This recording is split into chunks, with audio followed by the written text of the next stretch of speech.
नमस्कार आदाब, मैं अफसर अली। आप देख रहे हैं एशियन न्यूज़ एनसीआर। आपका स्वागत है हमारे शो आपकी आवाज़ में। जी हाँ, जैसे उत्तर प्रदेश राज्य में प्रधानी को लेकर के 5 साल पूरे होते नजर आ रहे हैं, तो इसी को लेकर के अपने अपने क्षेत्र में, अपने अपने गांव में प्रधान दांव पेच लड़ाते नजर आ रहे हैं।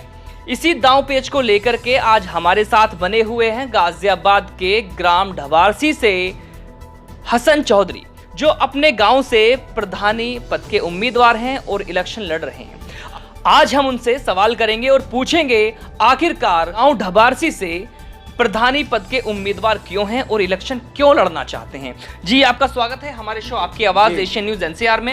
मैं आपसे पूछना चाहता हूं कि जैसे कि पहले ही आपके गांव में एक मौजूदा प्रधान है और लोग भी काफ़ी लोग जो हैं वो प्रधानी पद के उम्मीदवार हैं, इलेक्शन लड़ रहे हैं, तो आप ही क्यों निकल करके इस गाँव में प्रधानी क्यों लड़ रहे हैं? देखिए, सबसे पहले तो मैं बधाई देना चाहूँगा एशियन न्यूज़ एनसीआर को, जिसने मुझ जैसे छोटे व्यक्ति को मौका दिया न्यूज़ पे आने का, अपनी बात रखने का। और अभी आप बात कर रहे थे कि प्रधानी में आने की क्या ज़रूरत पड़ी है हमें। सबसे मेन ज़रूरत ये है, आज जो माहौल हम लोग देख रहे हैं हमारे गांव का, हमारे आने वाले जो प्रधान अभी रहे हैं, उनका माहौल देखते हुए मेरी विचारधारा उन लोगों से नहीं मिलती। विचारधारा की लड़ाई को लेकर के मैं पंचायत में आया हूं। लेकिन मैं पूछना चाहूँगा, यहाँ पर एक सवाल होता है कि जो आपका हमें सूत्रों से पता चला है कि जो इस वक्त मौके का प्रधान है वो आप ही के खानदान, आप ही के परिवार से है। हाँ, मैं वही तो बताना चाह रहा हूँ ना। देखिए, विचारधारा मेरी उन लोगों से नहीं मिलती, और विचारधारा क्यों नहीं मिलती इस पर मैं बात करना चाहता हूँ। जैसे आप बेसिक समस्याएँ क्या हैं, जनता की जो समस्या है उस पर वो लोग काम नहीं कर पाते। पूर्णतः अगर वो काम कर रहे होते तो मेरा तो अच्छा बिजनेस था, सब कुछ मेरा अच्छा चल रहा है। लेकिन जब मैं देखता हूँ कि मेरे गांव के लोग आज एक राशन कार्ड को लेकर परेशान होते हैं, छोटा सा बिजली का अगर कोई मामला हो जाए तो वो परेशान होते हैं, इधर उधर धक्के खाते हुए घूमते हैं।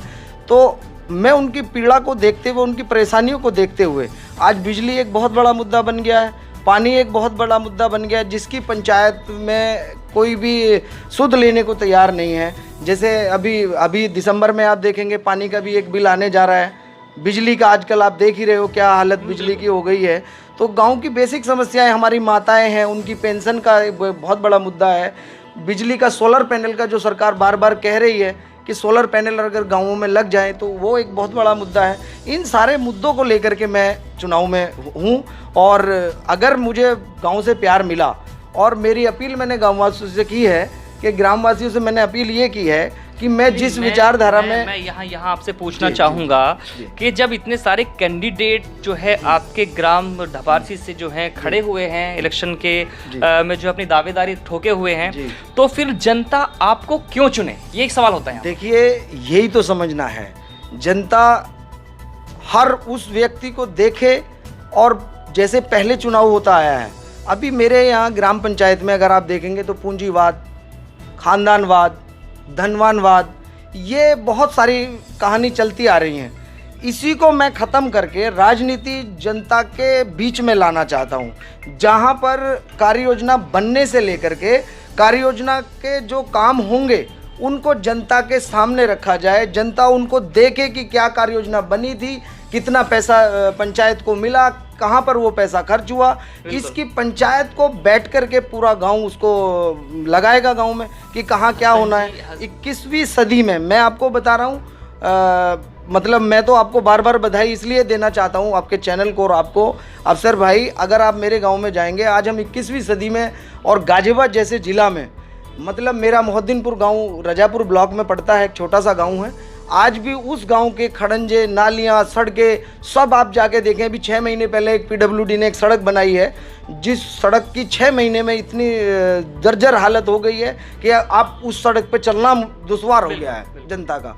तो मैं भ्रष्टाचार के मुद्दों को लेके, मेन मेरा मोटिव जो है, जो गाँव की मेरी जनता है जो बहुत परेशानी से गुजर रही है, सरकारी सुविधाएँ उनको नहीं मिल पाती हैं, तो अगर मैं समझता हूँ, अगर मैं सारी सुविधाएं जो सरकार से मिलने वाली सुविधाएं हैं वो एक एक जन तक पहुंचाने का काम मैं बिल्कुल करूंगा। बिल्कुल। लेकिन मैं यहाँ एक सवाल और होता है, मैं पूछना चाहूँगा आपसे कि जैसे वादे आप इस वक्त कर रहे हैं, लोग बहुत से हैं वो भी इस तरीके के वादे करते हैं और पहले भी ऐसे ही वादे करने के बाद वो लोग सत्ता में आ चुके हैं, लेकिन आपके पास ऐसा क्या है, ऐसी क्या इमेज है, ऐसा क्या काम है जो जनता आपको जो है उस वहाँ तक आपको पहुँचाए? देखिए- यानी कि मोहिनुद्दीनपुर जो है, ये ढबारसी जो है, उसका जो ग्राम का जो प्रधान है उस रूप में आपको क्यों देखना, कैसे देखना चाहिए? सवाल ये होता है। देखिए इस पे अफसर भाई मैं बताऊंगा, मैं बड़े गरीब परिवार से निकल करके आया हूं और जो पूंजीपति अभी तक हमारे यहाँ प्रधान रहे हैं वो सभी लगभग बहुत अच्छे पैसे वाले प्रधान रहे हैं। मैं जनता से जुड़ा हुआ हूं और मैं एक एक गरीब, एक एक शोषित, एक एक पीड़ित की समस्या को सिरे से जानता हूँ। क्यों जानता हूँ उसकी भी वजह मैं बताऊँ आपको। क्योंकि मैं एक मध्यम परिवार से हूँ, मतलब जब मैं स्कूल जाया करता था उस समय 10 पैसे हमारे को मिलते थे खर्च करने के लिए। तो मैंने तो मतलब बचपन से लेके अब तक मैं उस हालत में हूँ कि मैं गरीब व्यक्ति को समझता हूँ कि उसको कहाँ क्या परेशानी रहती है। तो मैं उनके बीच में जाऊँगा, उनको अपनी बात पूरी बताऊँगा कि तुम्हारे बीच का मैं हूँ और मैं तुम्हारी समस्या को समाधान करा सकता हूँ सरकार से। एक सवाल यहाँ पर यह होता है कि जो कोई भी प्रत्याशी होता है वो किसी भी इलेक्शन को लड़ता है और जीतने के बाद जो है कोठी खड़ी कर देता है, बड़ी बड़ी गाड़ियों में घूमता है, तो आपके पास तो खैर काफ़ी अच्छा सब कुछ है, तो क्या आप इसी में खुश रहेंगे या इससे बहुत कुछ जो है इलेक्शन के बाद करेंगे? देखिए मुझे तो जो करना था, जो अल्लाह तबारक ताला ने मुझे दे दिया है, मैं उसमें बहुत खुश हूँ। मुझे जनता का 1 रुपया भी चाहिए नहीं। जो सरकार से जनता का हक है, अधिकार है, वो जनता तक पहुंचाने का काम मैं करूंगा। वैसे ये राजनीति की जो प्रेरणा है कहाँ से ली है, किन व्यक्ति से ली है आपने? देखिए मैं प्रेरित हूँ डॉक्टर APJ अब्दुल कलाम साहब से। मैं उन्हीं को राजनीतिक गुरु भी मानता हूँ अपना, और उन्हीं की विचारधाराओं पे चल के मैं राजनीति करूँगा। आगे आने वाला समय जो भी मेरा होगा, जब तक मैं राजनीति में रहूँगा या जो भी मुझे राजनीति में आगे की जो विचारधाराएं मेरी, वो सब मेरी APJ अब्दुल कलाम साहब से, उन्हीं से प्रेरित होकर मैं राजनीति में हूँ और रहूँगा इंशाल्लाह। इसके ऊपर तो मैं कोई ऐसी लाइन उनकी जो आपको टच करती हो? देखिए उन्होंने एक बात बहुत अच्छे से कही थी। एक स्कूल में उनका एक प्रोग्राम था, तो उन्होंने ये कहा था कि भारत को यदि 2025 तक विकसित देश बनाना है तो उसमें ज़रूरत है हमें एक योग्य, प्रभावशाली और रचनात्मक नेता के चुनाव की। और उन्हीं के नक्शे कदम पे मैं काम कर रहा हूँ। मैं मेरे गांव की जनता को खुशहाल देखना चाहता हूँ। आज मेरे गांव की जनता छोटे छोटे पॉइंटों को लेके परेशान है। किसी का राशन कार्ड नहीं बन रहा है, राशन की आज बहुत बड़ी समस्या हो गई है। किसी का आधार कार्ड नहीं बनता है।